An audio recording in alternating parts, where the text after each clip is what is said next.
When Canada slapped a 25% tariff on Chinese steel to please Washington, they never imagined what would happen next. Within days, China canceled $1.5 billion worth of orders, leaving Canadian farmers staring at warehouses full of rotting canola seeds. This is the story of a diplomatic gamble that backfired spectacularly. Sometimes, a single political decision can unravel an entire industry overnight. And that's exactly what happened to Canada this year. Picture this. It's July 2024, and tensions are running high in North America. The United States has just dropped a bombshell, announcing a sweeping 35% tariff on all Canadian imports. The move sends shockwaves through Ottawa. Everyone expects Canada to push back, to negotiate, to defend its economic interests. But Canada does something unexpected. Instead of confronting Washington, they pivot. Within days, Prime Minister Mark Carney stands before cameras and announces a bold countermove, a 25% tariff on Chinese steel products. The message seems clear. Canada is choosing sides, and they're betting that by joining America's economic pressure campaign against China, they can earn some goodwill and maybe, just maybe, get those punishing U.S. tariffs reduced. It was a calculated risk, but it was also a catastrophic miscalculation. Because just days after Canada's announcement, something remarkable happened across the Pacific. Chinese companies began systematically terminating contracts with Canadian canola exporters. Not one or two contracts, dozens. The orders being canceled? At least 3 million tons of canola seeds, representing more than $1.5 billion in trade value. And then came the twist that no one saw coming. China took that massive order and handed it directly to Australia. For Canadian farmers, this wasn't just bad news, it was devastating. Warehouses from Saskatchewan to Alberta began filling up with canola that had nowhere to go. Seeds that were supposed to be pressed into cooking oil started sitting in storage, losing value with each passing day. Workers at processing facilities received pink slips. An entire agricultural ecosystem built on Chinese demand suddenly found itself without its biggest customer. This is the anatomy of a trade war casualty. But to understand how Canada ended up here, we need to rewind and look at the bigger picture. Canada sits at a unique crossroads in the global economy. As a member of the G7, it's considered one of the world's most developed economies. Its strength lies in manufacturing, technology, and resource processing. But this economic model has a catch. It requires massive imports of raw materials and industrial components, and steel is at the heart of that equation. Let's talk numbers. In 2024, Canada imported approximately 6.4 million tons of steel. That's an enormous amount. And here's where it gets interesting.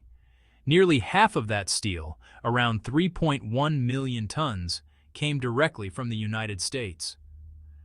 Thanks to the U.S.-Canada Free Trade Agreement, American steel flows north across the border, completely tariff-free.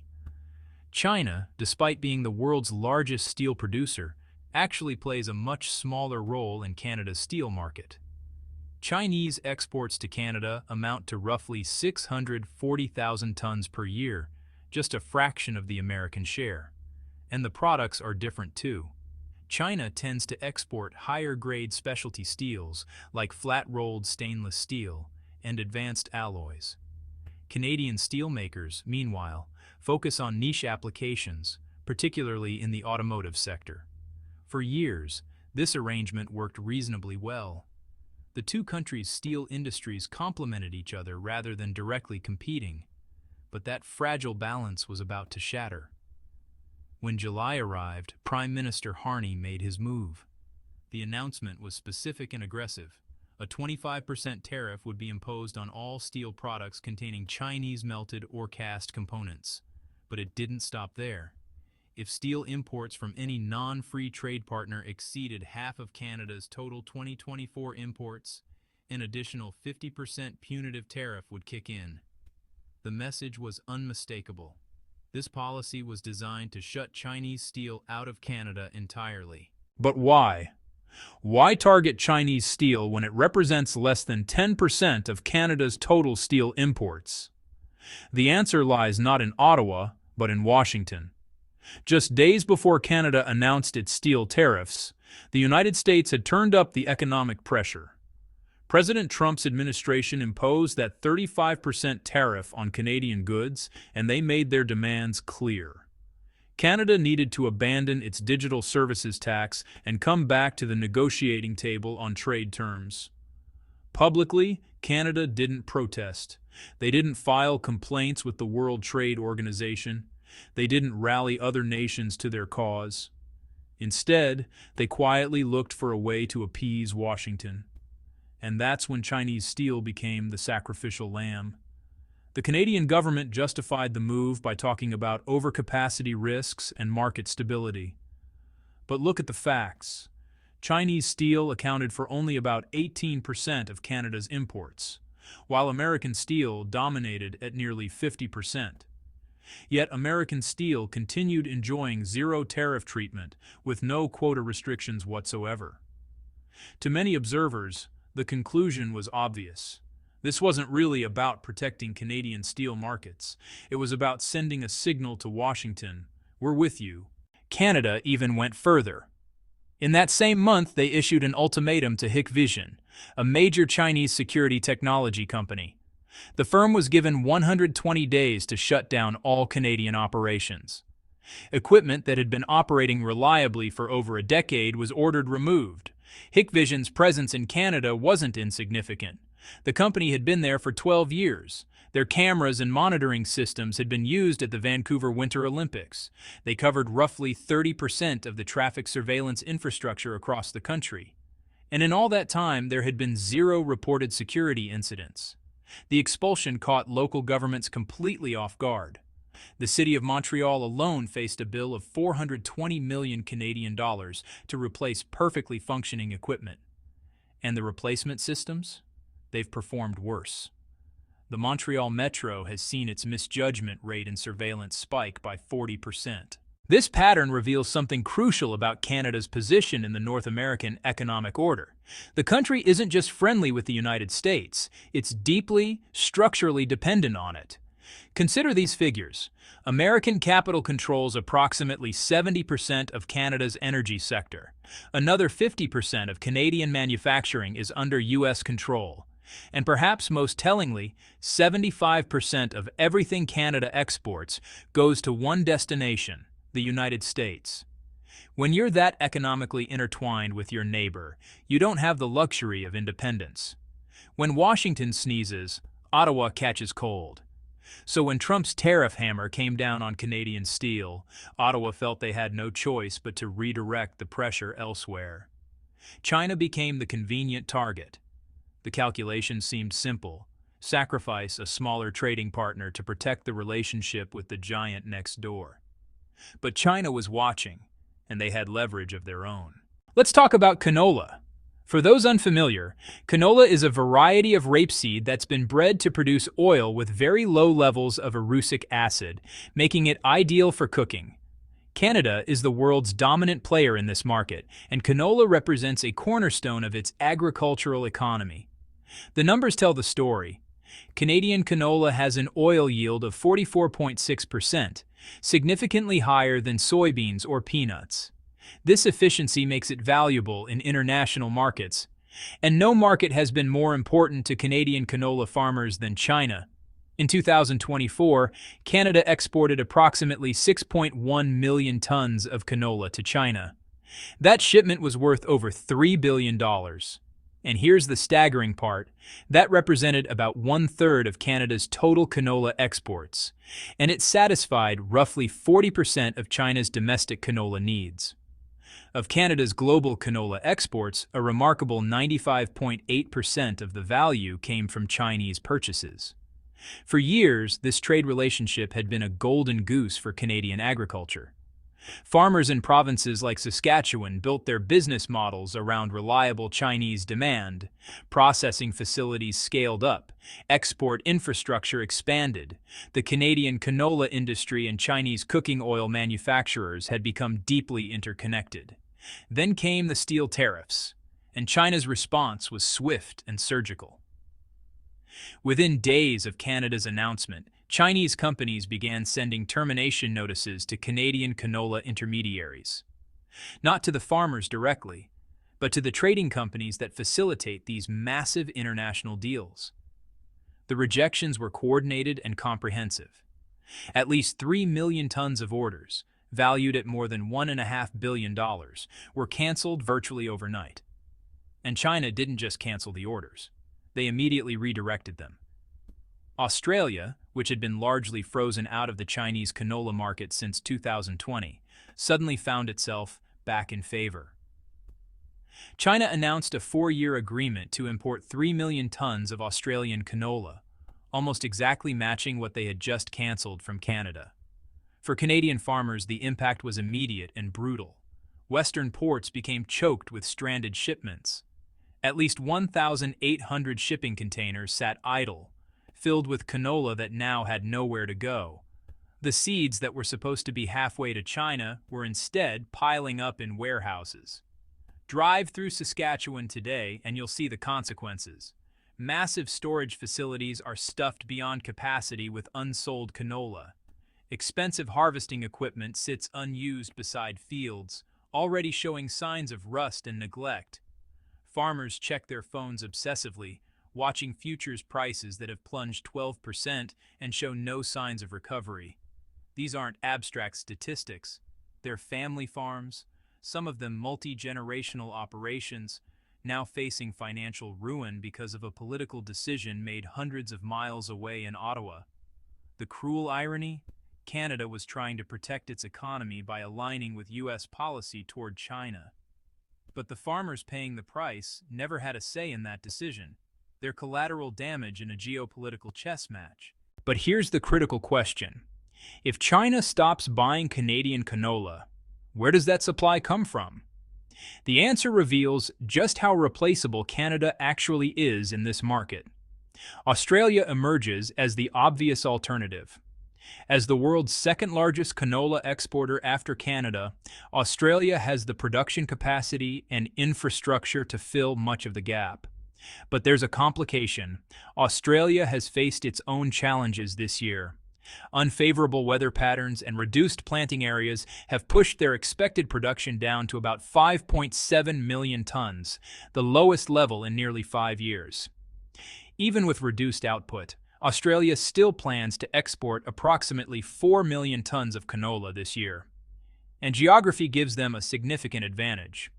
Australia's main canola-producing regions are in Western and South Australia, relatively close to China across the Indian Ocean. Shipping times from Australian ports to China average just 7 to 10 days. Compare that to Canada. Canola from Saskatchewan has to cross the entire country to Vancouver or Prince Rupert, then traverse the Pacific Ocean. Total shipping time? Over 30 days. That's not just a logistical disadvantage. It's a quality issue, as longer shipping times increase the risk of degradation. But there's been a barrier. Since 2020, Australian canola products have been blocked from the Chinese market. The official reason?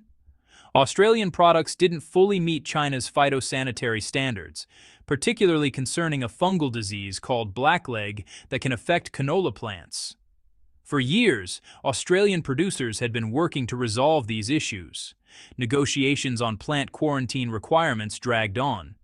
But suddenly, in July of this year, everything changed. Just as Canada was announcing its steel tariffs, Australian Prime Minister Anthony Albanese made an emergency visit to Beijing. The timing wasn't coincidental.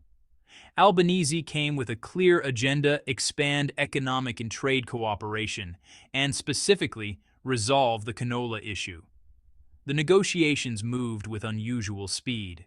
China and Australia announced a breakthrough on the phytosanitary concerns that had blocked trade. Then came the announcement of a 4-year canola import agreement for 3 million tons. The structure is cautious but clear.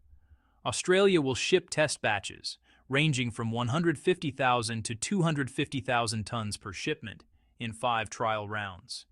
If these go smoothly and meet quality standards, Regular orders are expected to reach 3 to 4 million tons annually.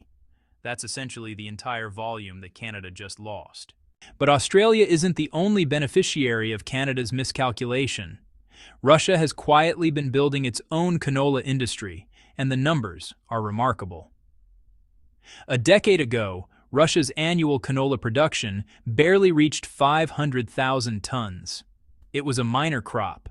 By 2021, that figure had climbed to 2.8 million tons. Then came explosive growth. By November of last year, Russia's canola harvest reached 4.2 million tons, a staggering 55.5% increase over the previous year. And where is most of this Russian canola going? China has become Russia's largest export market for the crop. In the most recent year, China imported 1.1 million tons of Russian canola, a nearly threefold increase year over year. The potential for further growth is substantial. This year, canola production in Siberia alone is projected to reach 5 million tons, up from 4.2 million tons last year. That's a significant expansion in just one region. Russia is also investing heavily in infrastructure to support this trade. In April of this year, Russian officials announced plans to build a specialized grain export transit station near the Zabaikalsk railway port on the Sino-Russian border. This facility will be dedicated to exporting agricultural products to China, including soybeans, canola, wheat, oats, corn, sunflower seeds, and barley. The projected investment? 6.3 billion rubles. That's real money being put toward capturing market share that Canada is losing. The pattern here is unmistakable. Even without Canadian canola, China has no shortage of willing suppliers. Multiple countries are ready and, honestly, eager to fill that gap. Why? Well, because China's market is simply too large and too lucrative to ignore. With a population of 1.4 billion people, China represents the world's largest consumer market for countless products. The demand for cooking oil alone is enormous. Countries around the world understand that securing even a modest share of Chinese demand can transform their agricultural sectors. Canada had that privileged position. They were the dominant supplier. And, they threw it away. But this outcome wasn't inevitable. It was the result of specific political choices driven by Canada's unique and, somewhat uncomfortable position in global geopolitics. There's a running joke that Canada is actually the 51st state of the United States. It's said with a smile, but there's truth beneath the humor. The economic integration between the two countries is so deep that Canada often struggles to chart an independent course. When tensions rise between the United States and China, Canada consistently finds itself pulled into America's orbit, even when it means sacrificing its own economic interests.